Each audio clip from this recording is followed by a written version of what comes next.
اس کے بعد ہمارا چیپٹر 5 سٹارٹ ہوتا ہے جو ہے عقیدہ آخرت۔ آخرت ہمیں پتہ ہے کیا ہے، مرنے کے بعد دوبارہ زندہ ہونے والی اور حساب کتاب کا جو ایک دن ہے جو مقرر ہے جو ہو کے رہے گا، وہ آخرت ہے۔ یہ مسلمانوں کا بلیف ہے۔ اسلام ایک کامل اور جامع دین ہے جو انسان کو دنیا و آخرت کے حوالے سے مکمل رہنمائی فراہم کرتا ہے۔ اسلام نے اپنے ماننے والوں کو نہ صرف عارضی دنیا کے احکامات سکھائے بلکہ مرنے کے بعد جتنی منازل انسان نے طے کرنی ان سب کے حوالے سے بھی رہنمائی فرمائی۔ یعنی کہ ہم سب کو پتہ ہے، مسلمانوں کا یہ بلیف ہے کہ دنیا فانی ہے، دنیا نے ختم ہو جانا ہے، یہ دنیا صرف ایک ایگزامینیشن ہے ہمارے لیے، ٹھیک ہے؟ ہمارے رب نے ہمیں بھیجا ہے اور اسی کی طرف ہمیں لوٹ کے جانا ہے۔ تو اب اس میں کیا ہے کہ ہمارا جو دین ہے وہ صرف ہمیں دنیا میں رہنے کے لیے احکامات نہیں دیتا، بلکہ ہمیں یہ بھی بتاتا ہے کہ اگر ہم نے دنیا میں رہ کر یہ ٹیسٹ کلیئر کر لیا تو کس طریقے سے ہم نے آخرت کے منازل طے کرنے، ہمارے لیے کیا سزا ہے، کیا جزا ہے، یہ بھی ہمارا دین ہمیں سکھاتا ہے۔ اسلام نے اپنے ماننے والوں کو مرنے کے بعد ایک نئی زندگی کا تصور اور عقیدہ دیا ہے۔ اس کو آخرت کے لفظ سے تعبیر کیا ہے۔ تعبیر کیا ہے؟ مرنے کے بعد جب ہمیں ایک نئی زندگی ملے گی نا، وہ ہماری آخرت ہے۔ اور جو لوگ آخرت پر یقین رکھتے ہیں ان کو ہی در حقیقت مومنین اور پرہیزگار کہا جاتا ہے۔ ارشاد باری تعالیٰ ہے وَبِالْآخِرَةِ هُمْ يُوقِنُونَ، اور آخرت پر وہ یقین رکھتے ہیں، ٹھیک ہے؟ اب قرآن مجید میں جو ہے نا عقیدہ آخرت سے ریلیٹڈ بہت ساری چیزیں منشن ہیں، کافی سارے اجزاء ہیں جو آخرت کو تفصیل سے بیان کرتے ہیں۔ تمام انبیاء کرام نے جن عقائد کی تعلیم کو اپنے ماننے والوں تک پہنچایا ان میں عقیدہ توحید اور رسالت کے ساتھ عقیدہ آخرت بھی ہے، ٹھیک ہے؟ اب جتنے بھی انبیاء گزرے وہ ہمیں رسالت، آسمانی کتابوں، اللہ تعالیٰ پر، واحدانیت پر، ان سب چیزوں پر یقین کا حکم تو دیتے ہی دیتے ہیں، لیکن اس کے ساتھ ساتھ ہمیں آخرت کے بارے میں بھی ہمیشہ بتایا گیا ہے۔ اور سب سے امپورٹنٹ بات، ہم نے اس چیپٹر کی گرینڈ ٹیسٹ کا جو پریکٹس ٹیسٹ ہے اس کا لنک ہم نے ڈسکرپشن میں ڈال دیا ہے۔ آپ ڈسکرپشن میں جا کر یہ اوپر پہلا لنک ہے پریکٹس گرینڈ ٹیسٹ کو، یہاں پہ جائیں اور سالو کریں اور پریکٹس کریں۔ یہاں سے آپ نے اگر پریکٹس کر لی، آپ کے ایگزامس کے اندر، ایم سی کیوز کے اندر 100% مارکس گارنٹیڈ ہے۔ اس کے علاوہ اگر آپ کو ہمارے فری نوٹس چاہیے، lecture, guest papers, model papers چاہیے، تو اس پہلی والی لنک پہ کلک کر کے آپ ہمارے چینل کو جوائن ہو جائیں، اور دوسری والی لنک کو کلک کر کے آپ ہمارا واٹس ایپ گروپ ہے امپورٹنٹ پریمیم، اس کو جوائن ہو جائیں، ٹھیک ہے؟ اگر آپ کو ٹیوشنز وغیرہ کے اندر انرول ہونا ہے، کوئی ڈاؤٹ ہے، تو یہ ہمارا واٹس ایپ نمبر، اس پہ کلک کریں گے آپ ڈائریکٹ واٹس ایپ پہ چلے جائیں گے، اور تمام بکس کے PDF اس والے یہاں پر آخری والے آپ کے پاس گیون ہے، آپ یہاں سے کوئی بھی بک اٹھا سکتے ہیں، آپ کی جو مرضی چاہے، ساری کی ساری کلاسز کا۔ اس کے ساتھ ساتھ آپ سے ریکویسٹ ہے، آپ چینل کو سبسکرائب اور ویڈیو کو لائک بھی کرتے ہیں۔ اچھا، اب جب آپ صلی اللہ علیہ وسلم میں منکرین یعنی جو دین سے انکار کرنے والے لوگ تھے ان کو ڈراوا دیا آخرت کا، اور ان کو بتایا کہ اگر ہم دنیا میں دین کو فالو کر دیں تو کس طریقے سے آخرت میں جب ہمیں نئی زندگی ملے گی تو ہمارے لیے کیا کیا کیا جنت ہے، کیا ثواب ہے، کیا سکون ہوگا، تو وہ لوگ نا اس چیز کو ماننے سے انکار کرتے تھے۔ ان کا موقف کیا ہوتا تھا کہ جب کوئی مر گیا، جب وہ زمین میں نیست و نابود ہو گیا، جب وہ مٹی ہو گیا، تو اس کو کیسے دوبارہ زندہ کریں گے اللہ؟ اور ہمارے لیے تو صرف یہی دنیا کی زندگی، ان کا یہ کہنا ہوتا تھا، اور نہ انہوں نے دوبارہ زندہ ہونا ہے، اور کیسے ہڈیاں اور مٹی سے آپ دوبارہ ایک انسان کو بنا سکتے ہو۔ لیکن پھر ان کی انہی باتوں کا اللہ تعالیٰ نے سورہ روم آیت نمبر 27 میں ایک آیت میں اس کا جواب دیا، اور وہی ہے جو مخلوق کو پہلی بار پیدا فرماتا ہے، پھر وہی اسے دوبارہ پیدا کرے گا، اور یہ اس پر بہت آسان ہے۔ جس اللہ تعالیٰ نے ہمیں پیدا کیا جب ہم کچھ بھی نہیں تھے، جب ہمارا کوئی وجود نہیں تھا، اللہ تعالیٰ نے ہمیں پیدا کیا، جو ہمیں پہلی بار پیدا کر سکتا ہے، تو کیا ہمیں دوبارہ اور بار بار نہیں پیدا کر سکتا؟ یہ اللہ تعالیٰ کے لیے کوئی مشکل نہیں ہے، اللہ تعالیٰ ہر چیز پر قدرت رکھتا ہے، ٹھیک ہے؟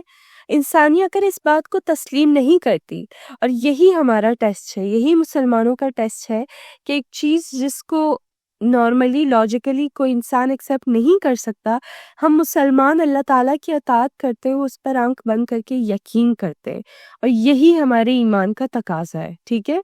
ہر شخص کو اس بات کو ایکسیپٹ کرنا ہے اور اسی اکارڈنگ اپنے اعمال کرنے ہیں دنیا میں، تاکہ آخرت میں ہمیں اس کا اچھا صلہ ملے۔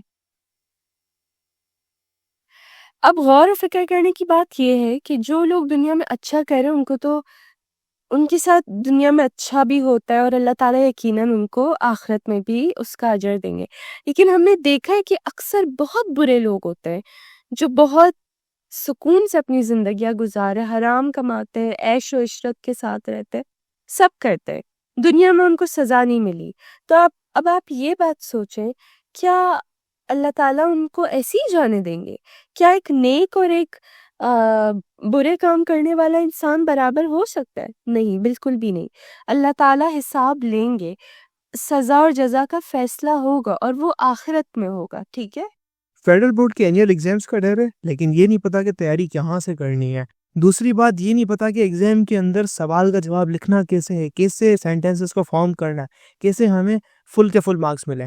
تو بھائی گھبرانا کس بات سے؟ ہماری بیچ اسی پرابلم کو تو سالو کرنے آئی ہے، تو آپ بھی ہمارے بچوں کی طرح 97.8% لا سکتے ہو، 98.27% لا سکتے ہو، فاطمہ کی طرح، اگلی فاطمہ آپ بن سکتے ہو، آپ 505 مارکس لے سکتے ہو آؤٹ آف 520۔ اچھا جی، کیسے؟ ہم آپ کو سکھاتے ہیں کہ ایگزام کے اندر لکھنا کیسے ہوتا ہے، گرینڈ ٹیسٹ پرووائڈ کرتے ہیں۔ دیکھیں جی، ہمارے پاس ہے پاکستان کی one of the best faculty. آپ کوئی بھی سبجیکٹ لینا چاہیں، آپ کا جو دل کرے، آپ سارے سبجیکٹس لیں، صرف اور صرف 3000 روپے میں پورے سال میں۔ آپ کو ایگزام رائٹنگ میتھڈ سیشن دیے جاتے ہیں کہ سوال کا جواب لکھنا کیسے، ڈیفرنس والا الگ کوشچن، ڈیفینیشن الگ، ایگزامپل والا الگ، میتھ کے سوالوں کا جواب الگ ہوتا ہے۔ آپ کو ٹاپر بچوں کے نوٹس دیے جاتے ہیں، آپ کو فل بک کے notes, question answers, live classes کے اندر کانسیپٹ پڑھایا جاتا ہے آپ کو، اور ان کی ریکارڈنگز بھی دی جاتی ہیں۔ بھیا اور کیا چاہیے؟ اچھا، اور مزے کی بات، گرینڈ ٹیسٹ سے ہمارا سمجھو پیپر لگتا ہے۔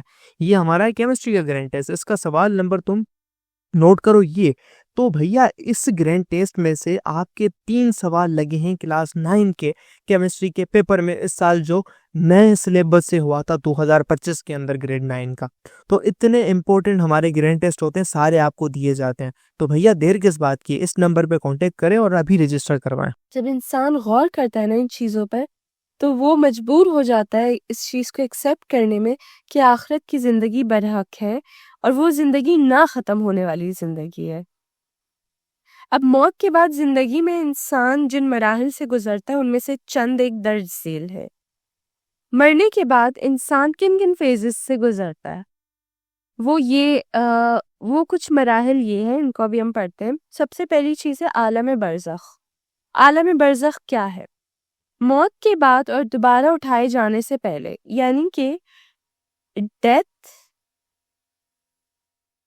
ٹل قیامت۔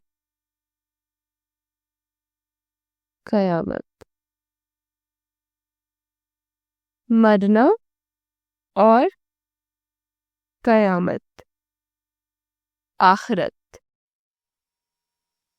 اس کے بیچ کا جو ٹائم ہے نا، وہ ایک روح، جب انسان مر جاتا ہے تو اس کی روح پرواز کر جاتی ہے۔ جسم تو قبر میں اتار دیا جاتا ہے، لیکن وہ روح کہاں جاتی ہے؟ تو وہ روح نا عالم برزخ میں اللہ تعالیٰ پہنچا دیتے ہیں، جس جگہ موت کے بعد اور دوبارہ اٹھائے جانے سے پہلے کے درمیانی دور کو عالم برزخ کہتے ہیں، ٹھیک ہے؟ برزخ کے معنی دو چیزوں کے درمیان حائل ہونے والی چیز، یعنی انسان مر گیا اور قیامت ابھی تک نہیں آئی، آخرت پوری دنیا کے لیے ایک ساتھ آئے گی، ٹھیک ہے؟ تو اس کے بیچ کا جو ایک فیز ہے وہ عالم برزخ ہے، ٹھیک ہے؟ ارشاد باری تعالیٰ ہے، اور ان کے آگے ایک پردہ ہے اس دن تک کے لیے جب لوگ اٹھائے جائیں گے، یعنی کہ جتنی بھی روحیں قبض ہو گئی ہیں ان سب کو ابھی اللہ تعالیٰ نے ابھی بھی ایک پردے میں رکھے، ان کے آگے ایک پردہ ہے عالم برزخ کا، ان کی آخرت ابھی شروع نہیں ہوئی۔ کیوں؟ کیونکہ آخرت سب انسانوں کی ایک ساتھ شروع ہوگی جب سور پھونکا جائے گا۔ اور عالم برزخ کے احوال انسانی اعمال کے اعتبار سے مختلف ہوتے ہیں، جیسی روح ہوگا اس کے ساتھ ویسا ہی سلوک ہوگا عالم برزخ میں، ٹھیک ہے؟ عذاب ہوگا یا سکون میں رہے گا، یہ سب انسان کے اعمال ڈیسائیڈ کریں گے۔ نبی کریم صلی اللہ علیہ وسلم نے ارشاد فرمایا، بے شک قبر جنت کے باغوں میں سے ایک باغ ہے، یہ جہنم کے گڑھوں میں سے ایک گڑھا ہے۔ کتنی کلیئر حدیث ہے یہ کہ جو اچھے لوگ ہوں گے ان کے لیے قبر ایک جنت کا باغ بن جائے گی، اور جو برے لوگ ہوں گے ان کے لیے قبر ایک جہنم بن جائے گا، جہنم کا ایک گڑھا بن جائے گا. ٹھیک ہے. اب حشر اور نشر یہ کیا ہوتا ہے؟ نشر کا معنی موت کے بعد زندہ کرنا، جبکہ حشر کے معنی حساب کا میدان اور پھر جنت و دوزخ کی طرف لے جانا ہے. نشر کا کیا مطلب ہے؟ نشر کا مطلب ہے موت کے بعد زندہ کرنا. ٹھیک ہے. یعنی کہ قیامت جب سٹارٹ ہو جائے گی، جب ہم سب قبروں سے اٹھیں گے موت کے بعد دوبارہ زندہ ہوں گے. اور حشر کا کیا مطلب ہے؟ جب ہم زندہ ہو گئے اب اس کے بعد ہمارا حساب کتاب اب سٹارٹ ہو گیا نا، جب ایک میدان میں سارے انسان اٹھا لیے جائیں گے اور ان سب کا حساب کتاب ہوگا، جنت اور جہنم کا فیصلہ ہوگا، تو وہ ہمارا حشر ہوگا. حشر و نشر. ٹھیک ہے. سب سے پہلے نبی کریم صلی اللہ علیہ وسلم اپنی قبر سے باہر تشریف لائیں گے، پھر ان کی دائیں طرف حضرت ابو بکر صدیق ہوں گے اور بائیں طرف حضرت عمر فاروق رضی اللہ تعالیٰ عنہ ہوں گے، اور مکہ مکرمہ مدینہ منورہ کی قبرستانوں سے مسلمان حشر میں جمع کیے جائیں گے. ٹھیک ہے. اچھا، جو حشر کا میدان ہوگا اس میں یہ نہیں کہ سب برابر کھڑے ہوئے ہوں گے، وہاں پہ سب کے رتبے الگ الگ ہوں گے. انبیاء کرام کا سب سے اعلیٰ مقام ہوگا، نبی کریم صلی اللہ علیہ وسلم سب سے اعلیٰ ترین مقام پر ہوں گے، اور اس دن جو ہے نا سخت آزمائش کا دن ہوگا، اور جو کافر لوگ ہوں گے نا وہ اپنے منہ کے بل چل رہے ہوں گے.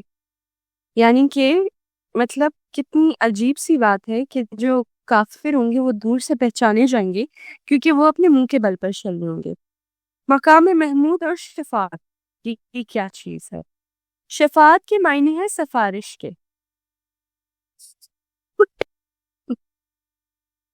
سفارش کیا ہوتی ہے؟ کسی بندے کے لیے ریکویسٹ کرنا. ٹھیک ہے، وہ سفارش کہلاتی ہے. تو شفاعت کی دو قسمیں. پہلی شفاعت کبریٰ جو نبی کریم صلی اللہ علیہ وسلم کی خصوصیت ہے. اس شفاعت کا فائدہ پوری انسانیت کو ہوگا کیونکہ حساب کے انتظار کی سختی ختم ہو جائے گی اور حساب شروع ہو جائے گا. ہم سب کو پتہ ہے قیامت والے دن سورج اتنے قریب ہوگا کہ بالکل ہمارے سروں کے پاس ہوگا. ٹھیک ہے. ایک سخت پریشانی والا دن ہوگا، ایک بہت مشکل دن ہوگا یہ. ٹھیک ہے. تو جب اور سب انسانوں کو جو ہے نا ایک میدان پر جمع کیا جائے گا، پھر ہر کوئی چاہے گا، جو نیک لوگ ہوں گے وہ چاہیں ان کو ان کا اعمال نامہ جلدی مل جائے تاکہ وہ اس حشر کی اذیت سے نکلیں اور اپنے مقام یعنی جنت تک پہنچ سکے. ٹھیک ہے. تو حضرت محمد صلی اللہ علیہ وسلم شفاعت کریں گے تمام انسانوں کے لیے اللہ تعالیٰ سے. وہ شفاعت کبریٰ ہوگی کہ اے اللہ مطلب حساب کتاب کا سلسلہ شروع ہو جائے. اس شفاعت کو مقام محمود کہتے ہیں. اچھا، یہ جو شفاعت ہے یہ شفاعت کبریٰ ہے. ٹھیک ہے، جو آپ صلی اللہ علیہ وسلم کریں گے، اور اس شفاعت کو مقام محمود کہتے ہیں. نبی کریم سے پوچھا گیا کہ مقام محمود کیا ہے، تو آپ صلی اللہ علیہ وسلم نے فرمایا مقام محمود شفاعت ہی ہے. یعنی کہ شفاعت کا دوسرا نام کیا ہے؟ مقام محمود. دوسری شفاعت شفاعت صغریٰ ہے. ایک کبریٰ ہے اور ایک صغریٰ ہے. قیامت کے دن نبی کریم صلی اللہ علیہ وسلم اور دیگر انبیاء کرام علیہ السلام و ملائکہ، علماء و شہداء، صالحین، قرآن مجید اور روزے وغیرہ اللہ تعالیٰ کے حضور انسانوں کی شفاعت کریں گے. ہم یہ سنتے ہیں نا کہ جو سورہ ملک پڑھتا ہے رات کو تو سورہ ملک قبر میں اس کی شفاعت کرے گا. جو قرآن پڑھتا ہے قرآن اس کی شفاعت کرے گا روز قیامت والے دن. تو جو یہ شفاعت صغریٰ ہوتی ہے وہ کیا ہوتی ہے کہ انبیاء، فرشتے، صالحین، قرآن مجید، یہ ساری چیزیں نا جو کوئی بندہ نیک ہوگا نا اس کی نیکی اللہ کو بتائیں گے اور اس اللہ تعالیٰ سے ریکویسٹ کریں گے، اس بندے کی شفاعت کریں گے. ٹھیک ہے. شفاعت میں زور زبردستی نہیں ہوتی، اللہ تعالیٰ پہ کسی کا زور نہیں چلتا. شفاعت جو ہے نا ایک ریکویسٹ ہے، ایک سفارش ہے. اللہ تعالیٰ جس کو چاہے شفاعت کا اذن عطا فرمائے. ٹھیک ہے. جس کی شفاعت چاہے اللہ تعالیٰ ایکسیپٹ کر لے. عقیدہ آخرت پر ایمان کا تقاضا یہ ہے کہ ہم زندگی میں آخرت کی فکر کریں، زیادہ سے زیادہ نیک اعمال کریں اور گناہوں سے بچیں، حقوق اللہ اور حقوق العباد کا خیال کریں، دوسروں کے ساتھ اچھے اخلاق سے پیش آئیں تاکہ ہم جنت کے مستحق بن سکیں.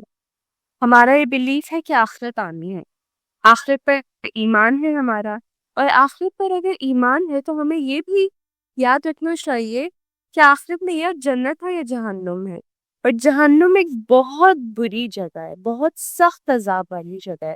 تو اس سے بچنے کے لیے کیا کرنا ہے؟ گناہوں سے بچنا ہے، نیک اعمال کرنے ہیں، اچھے راستے پر گامزن رہنے، حقوق العباد اور حقوق اللہ کا خاص خیال رکھنا ہے تاکہ ہم جنت کے مستحق بنے۔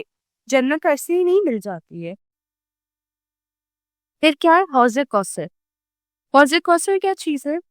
کوثر جنت کے اس حوض کا نام ہے جو نبی کریم صلی اللہ علیہ وسلم کو روز قیامت عطا کیا جائے گا۔ حوض کیا ہوتا ہے؟ حوض جو ہے نا، مطلب ایک ایسی جگہ ہوتی ہے جہاں پہ صاف و شفاف پانی ہوتا ہے۔ یو کین سے یہ ایک لیک ٹائپ کا ہوتا ہے، ایک جھیل ہے یا ایک صاف ستھری جگہ جہاں پانی ہو، ٹھیک ہے، اسے حوض کہتے ہیں۔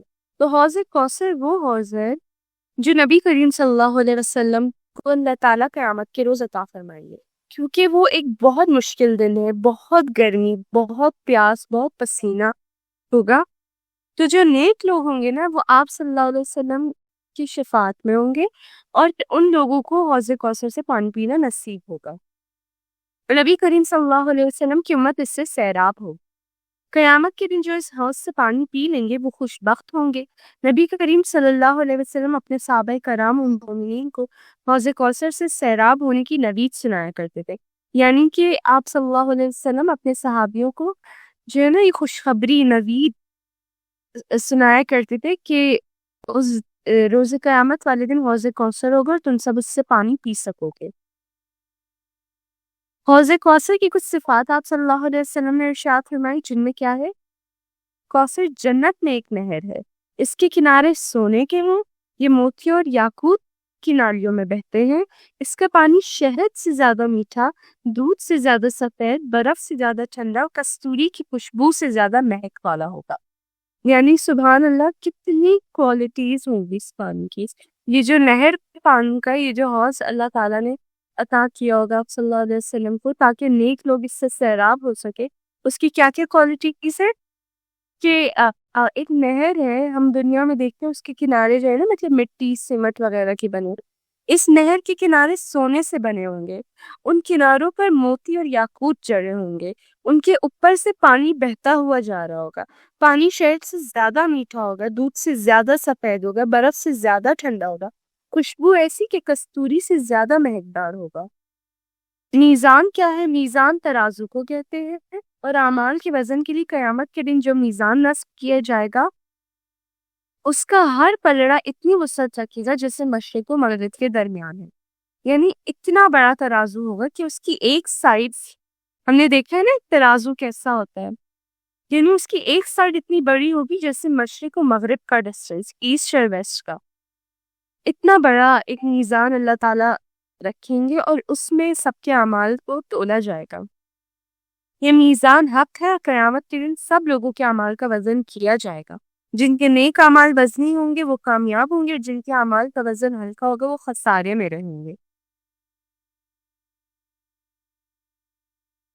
ارشاد باری تعالیٰ ہے، اور قیامت کے دن ہم انصاف کی ترازو رکھیں گے تو کسی پر کچھ ظلم نہ کیا جائے گا، کیونکہ قیامت والے دن کسی کے ساتھ ناانصافی نہیں ہوگی، اللہ تعالیٰ ہمیشہ انصاف کرنے والے ہیں، کسی پر ظلم نہیں کیا جائے گا۔ نبی کریم صلی اللہ علیہ وسلم نے ارشاد فرمایا، اچھے اخلاق سے زیادہ بھاری میزان میں کوئی چیز نہیں ہے، یعنی کہ جو بندہ اخلاق میں اچھا ہوگا نا، جو بندہ لوگوں کی دلازاری نہیں کرتا،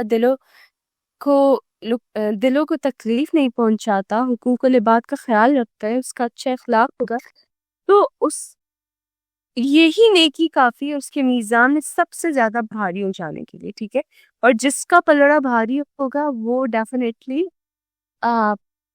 فائدے میں ہوگا۔ اب جنت اور جہنم کیا ہے؟ حساب کے بعد جنت اور جہنم کے مستحق اپنے اپنے ٹھکانوں پر چلے جائیں گے۔ جنت اللہ تعالیٰ کی شان رحیم اور جہنم اللہ تعالیٰ کی قہار و جبار ہونے کا مظہر ہے۔ جنت انتہا خوبصورت مقام ہے جہاں انسان کو سب کچھ ملے گا جس کی وہ خواہش کرے گا۔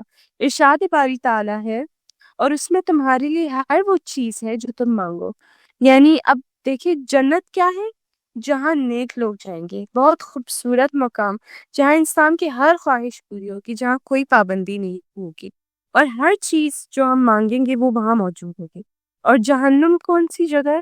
جہنم ایک بہت برا ٹھکانہ ہے، آگ کا دلدل ہے، آگ سے بھرا ہوا ایک گڑھا ہے جس کا ایندھن انسان بنیں گے جنہوں نے برے اعمال کیے ہوئے. ٹھیک ہے، یہ جنت دنیا میں اللہ تعالیٰ کی اطاعت کرنے والوں کے لیے تیار کی گئی ہے.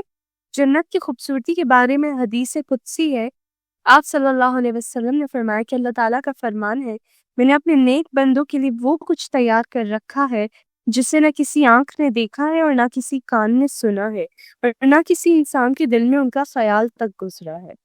ٹھیک ہے، اللہ تعالیٰ کے نافرمانوں کا آخرت میں ٹھکانہ دوزخ ہوگا، جہاں عذاب کی مختلف کیفیات ہوں گی. انسانوں کو ان کے اعمال کی بنیاد پر سزائیں دی جائیں گی. مجرموں کو زنجیر میں رکھا جائے گا، آگ میں جلا دیا جائے گا، لوہے کے کوڑے برسائے جائیں گے، ان کا کھانا پینا بھی اذیت ناک اور ناقابل برداشت ہوگا. اس عذاب کے ڈر سے وہ موت کی خواہش کریں گی لیکن ان کی موت نہیں آئے گی. انسان سوچے گا کہ کاش موت ہی آ جائے، لیکن دوزخیوں کے سامنے موت کو ذبح کر دیا جائے گا تو کہا جائے گا اے جنتیوں تمہیں موت نہیں آئے گی، اور اے جہنمیوں اب تمہیں بھی موت نہیں ہے. ٹھیک ہے، مر جانا جو ہے نا دنیاوی زندگی کا حصہ ہے، لیکن جو ہم قیامت کے بعد کی جو زندگی ہے نا وہ نہ ختم ہونے والی ہے، اس میں کوئی موت نہیں ہے. ٹھیک ہے، اس میں ہمیشہ زندہ رہنا ہے ہمیں. اب جو اچھے لوگ ہوں گے وہ جنت میں ہمیشہ زندہ رہیں گے، جو برے لوگ ہوں گے وہ جہنم میں زندہ رہیں گے. اللہ تعالیٰ نے جہنم کا ایک منظر ہمیں بتایا ہے کہ مجرموں کو زنجیروں سے باندھا جائے گا، آگ میں جلایا جائے گا، لوہے کے کوڑے برسائے جائیں گے، ان کا کھانا پینا بھی اذیت ناک ہوگا، کھولتا ہوا پانی پلایا جائے گا، اور مطلب وہ اپنا ہی خون اور اپنا ہی پئیں گے. یہ سب بہت ناقابل برداشت چیزیں. عذاب اتنا سخت ہوگا کہ وہ جہنمی لوگ کہیں گے کہ ہم موت کی خواہش کرتے لیکن انہیں موت بھی نہیں آئے گی. مشق کے سوالات دیکھ سکتے ہیں جو ہم IMCQs ہے. مرنے کے بعد انسان کی سب سے پہلی منزل ہے عالم برزخ. عقیدہ توحید اور رسالت کے ساتھ بنیادی اہمیت کا حامل عقیدہ ہے آخرت پر ایمان.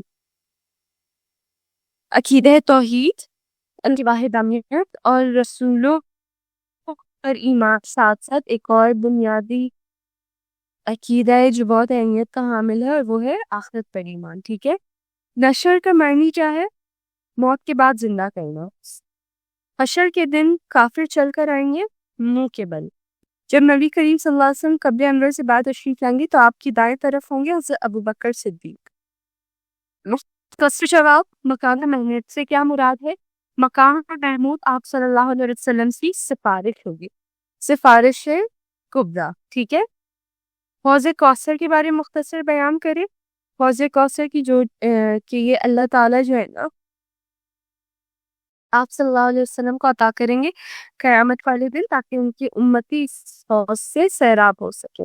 اور اس کی جو خصوصیات تھی کہ میٹھا پانی، سفید پانی، ٹھنڈا پانی، سونے کے کنارے، یاقوت اور موتیوں پر سے بہتا ہوا پانی، یہ سب اس کی خصوصیات تھیں.